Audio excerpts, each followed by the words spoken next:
Africans just can't run things. Now, that's a very, very fundamental point.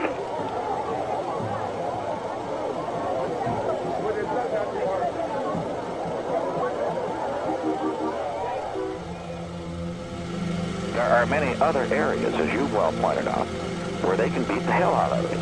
Now, and they should be proud of those.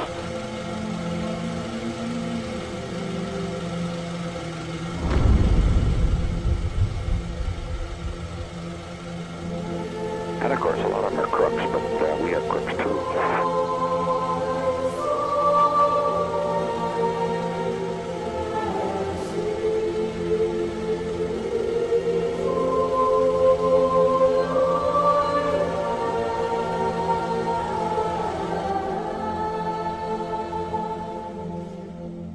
Africans just can't run things. Now, that's a very, very fundamental point in the international scene. See my point? Oh, boy, you sure see it around this place. Well, how? Yeah, of course you do. You see them. They have a hell of a time making it. And when I would come into staff meetings, Al Haig and Kissinger would beat the table like this, tom-toms. And that was meant because you were the because my clients were these savages who were automatically regarded as fresh out of a Tarzan movie in the jungle, you know. And this is the White House. This is the White House. This is the seat of American power and majesty in the world. Yes, yes.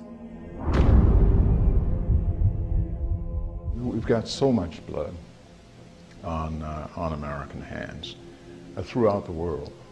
If you look at all of these crises along the West African coast, Sierra Leone, Angola, Congo, you just run from one to the other, and you see all of this bloodshed, all of this killing.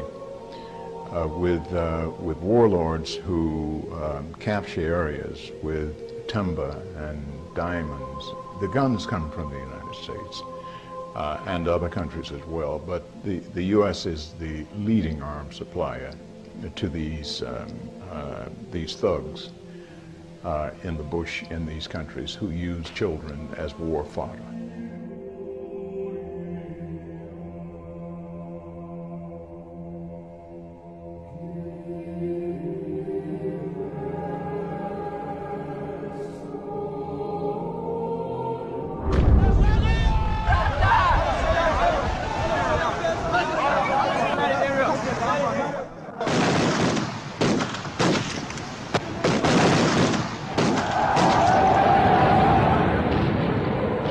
I would have to say that every coup d'etat that takes place in post-colonial Africa from about 1956-57 right up to and including the first years of the 21st century, I would say all but perhaps 2 or 3, we're talking dozens here, were really truly independent of the United States.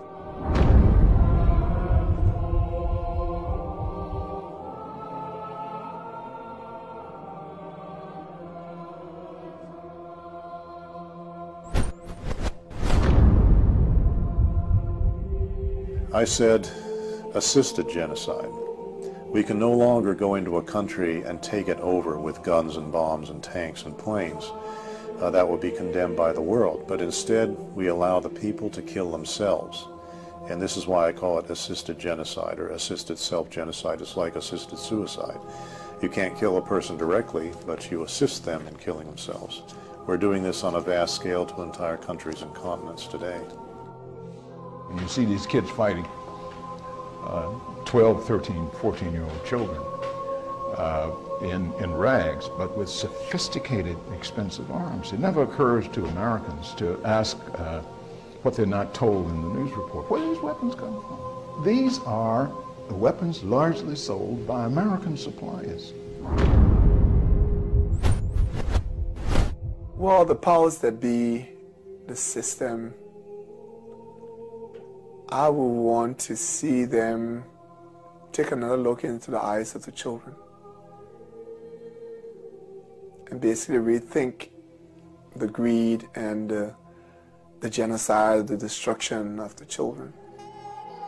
The powers that be decide who's going to live, who's going to eat, who's going to move, who's going to jump, who's going to have, who's going to not have, who's going to be educated, who's not going to be educated, who's going to receive guns, who's not going to receive guns. I have mixed feelings. I receive their ambassadors. They change all the time, and I've had I love them. They're so kind and so nice. And they're children.